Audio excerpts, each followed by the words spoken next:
नमस्कार, आप देख रहे हैं परमाण टाइम्स, सच के साथ हमारी खबर। अभी हम आए हुए हैं नरपतगंज विधानसभा क्षेत्र के निर्दलीय उम्मीदवार कैप्टन आलोक कुमार जी के यहाँ।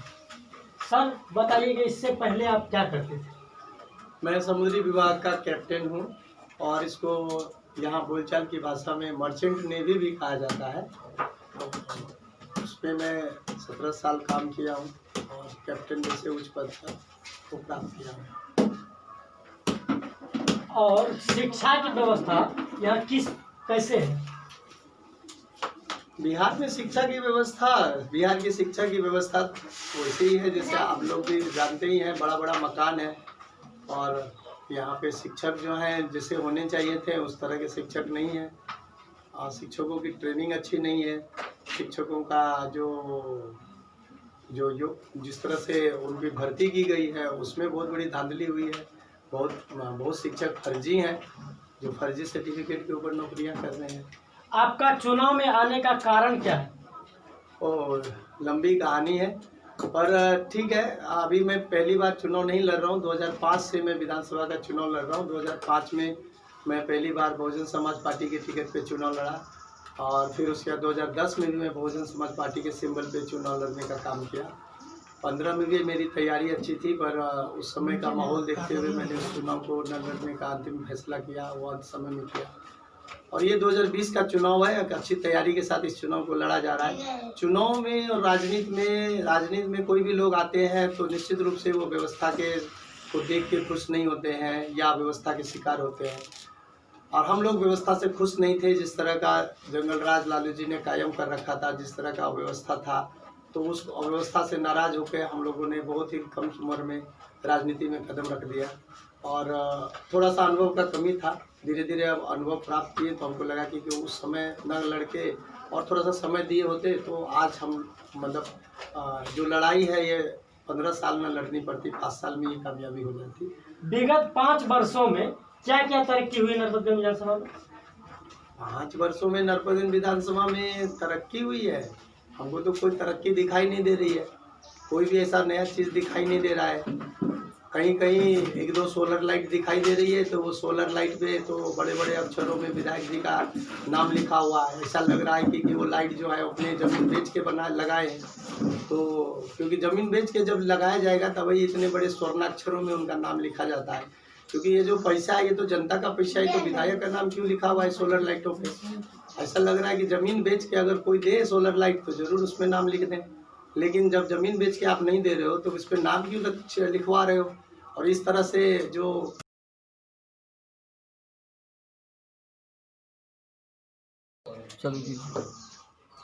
नरपतगंज में स्वास्थ्य की व्यवस्था किस प्रकार है? स्वास्थ्य की व्यवस्था थोड़ी बेहतर हुई थी। लालू जी के बाद जो है नीतीश कुमार ने जब गद्दी संभाला तो व्यवस्था देने का प्रयास उन्होंने किया है पर फिर भी बहुत सारी कमियां हैं। अभी भी डॉक्टरों का वर्चस्व कायम है। नकली झोला छाप डॉक्टर चारों तरफ फैले हुए हैं और फारबिसगंज में कसाई खाना है, छोटा कसाई खाना है, पूर्णिया में उससे बड़ा कसाई खाना है और प्रसव के दौरान हर एक महीनों में हम लोग दर्जनों मतलब हत्याएं होती है। तो मैं हत्या ही बोलूँगा क्योंकि डॉक्टर सब जानते हैं फिर भी प्रसूता की मौत हो रही है, बच्चों की मौत हो रही है। एक डॉक्टर है जो बच्चों को शीशा में रखने का काम करता है और वो राजद के टिकट पर छतरपुर विधानसभा से उम्मीदवार है और लोगों को ठगने का काम करता है। वो उनसे जो है पैसा लेता है, अनाप शनाप पैसा लेता है और उसी पैसे इतने जालिम हो गए हैं कि अब वो किसी की सुनने वाले नहीं है। और अब मुझे तो लगता है कुछ दिनों के बाद ऐसी व्यवस्था आने वाली है कि कहेगा कि पैसा नहीं चाहे तो कोई बात नहीं चाहे, अच्छा 200 ग्राम खून दे दियो, हम जैसे 2000 टका हमके दे दीजिए। और इस आप नरपतगंज विधानसभा जीतने के बाद क्या क्या बदलाव लाएंगे? बदलाव सबसे बड़ा बदलाव ये आएगा कि पहले मैं जीतूंगा तब जब यहाँ बदलाव आ चुका होगा।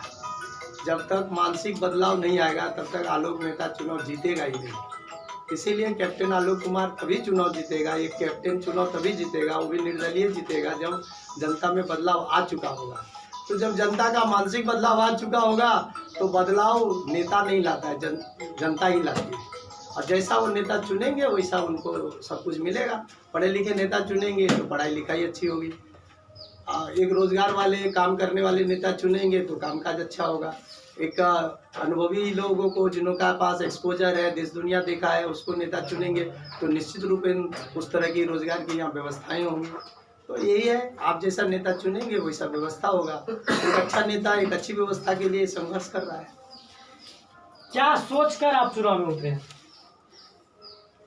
चुनाव में राजनीति करने कोई आता है तो निश्चित रूप से राजनीतिक सोच रही है, सामाजिक व्यवस्था में परिवर्तन हमारी सोच है, और वो भी राजनीतिक तरीके से। क्योंकि मेरा मानना है कि आप कितना भी बड़ा बाबा हो जाओ, कितना भी लोगों को कन्वर्ट करो, किसी भी चीज़ों का प्रचार प्रसार करो, धर्म के नाम पर भी अपना लोगों को समझाने बुझाने का काम करो, पर ये तब तक संभव नहीं है जब तक सरकार आपका साथ होती है।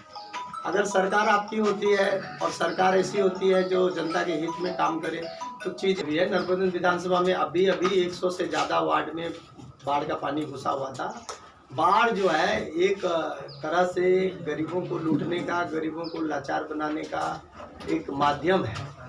आपको पता है बाढ़ कैसे आता है? बाढ़ ऐसे आता है कि हमारी जो नदी है और जो कोसी नदी है, इसका जो जलस्तर है ये ऊंचा उठता है, क्योंकि इसमें जो है मट्टी और मवाद जो है बाहर से आता है। तो इसको निकालने के लिए ड्रेजिंग के लिए भी व्यवस्थाएं की गई है। जो ड्रेजर बिल्कुल काम नहीं करता, बिल्कुल मट्टी निकालता नहीं है, और ये जलस्तर ऊंचा होने की वजह से बांध पे दबाव आता है। और उसके अलावा भी वो पानी चारों दिशाओं में फैलता है, छोटी धाराओं में। इन छोटी धाराओं में कहीं भी बांध बनाने का काम नहीं किया गया। ये चाहते हैं कि बाढ़ का पानी फैले, किसान की फसल बह जाए, जमींदार भिखमंगा हो जाए, मजदूर लाचार हो जाए और पंजाब दिल्ली चला जाए, वहाँ की फैक्ट्रियों में काम करे, उसकी औरत यहाँ अकेले के बाद किसान एवं युवाओं के लिए आप क्या करेंगे? किसान के लिए सबसे पहले बांध बनवा देंगे ताकि उनकी फसल सुरक्षित हो जाए।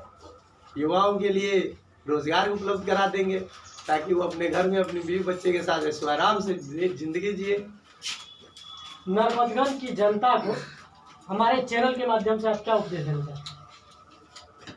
चैनल के माध्यम से नरपतगंज की जनताओं को हमने अपने बराबर संदेशों में कहा है कि लोकतंत्र जो है जनता के द्वारा और जनता के लिए स्थापित किया गया। ये लोकतंत्र की जो शक्ति है, आपके वोट की जो शक्ति है, वो बहुत ही मजबूत और शक्तिशाली, वज्र से भी ज़्यादा शक्तिशाली हथियार है।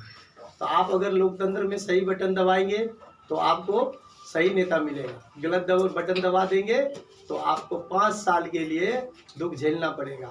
जी सर, आपका बहुत बहुत धन्यवाद। वीडियो पसंद आई हो तो लाइक करें, शेयर करें, सब्सक्राइब करें और लाल घंटी के निशान को टिक करें तथा मेरे भेजे गए लिंक को शेयर करें। अब की बात अभी खबर में इतना ही। अपनों के साथ खुद का ख्याल रखिए और